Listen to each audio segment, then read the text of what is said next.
위기의 때를 말씀으로 살아내시는 사랑하는 성도님들을 축복합니다. 오늘 함께 통독할 말씀은 열왕기하 13장에서 15장이고요. 저와 함께 묵상할 말씀은 열왕기하 13장 23절입니다. 여호와께서 아브라함과 이삭과 야곱과 더불어 세우신 언약 때문에 이스라엘에게 은혜를 베풀며 그들을 불쌍히 여기시며 돌보사 멸하기를 즐겨하지 아니하시고 이때까지 자기 앞에서 쫓아내지 아니하셨더라. 아멘.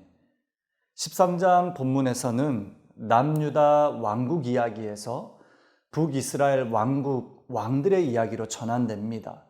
그리고 요아스와 요아스의 이 왕국과 이 정치를 다루면서 또 죽을 병에 들어 인생을 마감하는 엘리사에 대한 이야기가 13장에서 기록되어 있습니다. 14장, 15장은 마찬가지로 유다의 아마샤와 또 북이스라엘의 여로보암을 시작으로 이스라엘의 패망과 남유다의 멸망의 이야기를 예언하고 있습니다. 사랑하는 성도님, 열왕기하에서 다루는 이 왕들의 이야기에는 언제나 그들만의 기준과 이 정치와 행정력의 평가가 기록되어 있습니다. 열왕기하에서는 또한 북이스라엘과 남유다 분열 이후에 위아래로 왔다 갔다 하면서 왕들의 역사 기록을 평가하며 기록하는데, 안타깝게도 찬란한 솔로몬의 왕국 이후에 온전하게 하나님 앞에 다윗처럼 사랑받고 인정받았던 왕은 없었습니다. 그래서 하나님을 버리고 하나님을 향한 신앙을 저버리고 우상 숭배로 몰락했던 이스라엘 왕들의, 또 이스라엘 국가와 남유다 국가의 끊임없는 공격과 이방 땅들의 공세로 인한 불완전한 국정을 이어가게 됩니다. 불완전함이 얼마나 처참한 현실인지 이 13장 본문에서 계속해서 다루고 있습니다. 13장에 등장한 이스라엘의 왕 요아스 17년간 다스렸습니다. 그러나 여호와 보시기에 악을 행하였고 요아스뿐만이 아니라 이스라엘 백성들에게 범죄하게 합니다. 어떤 범죄입니까? 여로보암의 죄를 따라갔다라고 합니다. 여로보암의 죄는 우상 숭배이며 성전에서 상단을 제거하지 않은 우상 숭배의 또 이런 표본이 바로 여로보암입니다. 여로보암의 길을 걸어가게 했다고 합니다. 하나님은 끊임없이 그의 백성들을 사랑하시지만 그 인내심도 영원히 지속될 수는 없습니다. 그래서 죄에 대한 대가로 이방의 나라 아람 왕을 사용하시면서 하나님의 징벌을 행하십니다. 징벌의 이유도 딱 하나입니다. 바로 이스라엘의 왕들이 여호와께 돌이켜 부르짖고 간구하게 하는 거였습니다. 간구했을 때 하나님은 변화를 이끌어내십니다. 바로 하나님의 인내심을 통하여 그의 백성들을 다시금 구원해 주시는 겁니다. 하나님은 이 백성들의 부르짖음, 특별히 왕들의 부르짖음에 신실하게 응답하십니다.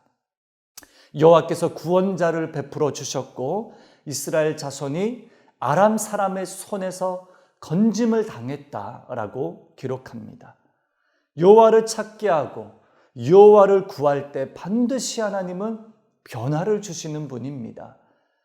그 다음 절인 6절, 우리가 읽었던 본문 6절에서는 그러나 다시금 이 왕들의 문제가 찾아옵니다. 요아스가 부르짖었지만 이스라엘 백성들은 여로보암 집의 죄에서 떠나지 아니했다. 그 결과 다시 하나님은 요아스의 군대를 파멸하고 멸망의 길을 걸어가게 합니다. 요아스의 뒤를 이은 요아스 왕도 마찬가지입니다.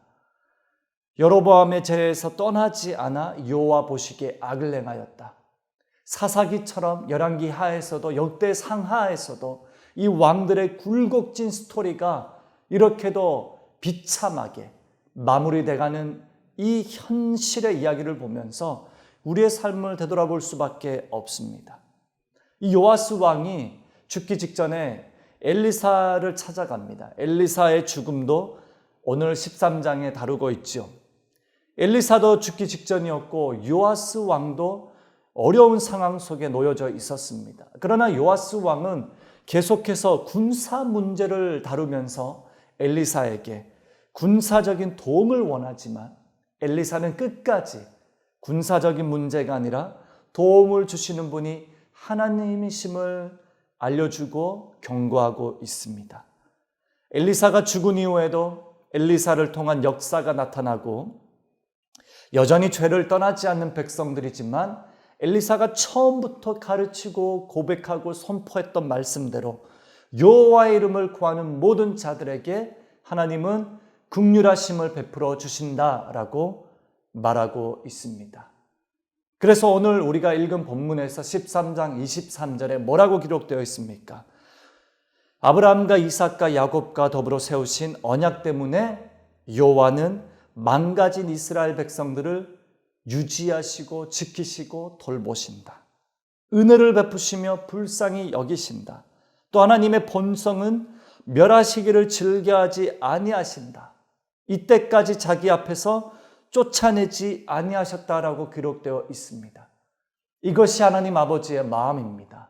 그러나 왕들의 마음은 어떻습니까?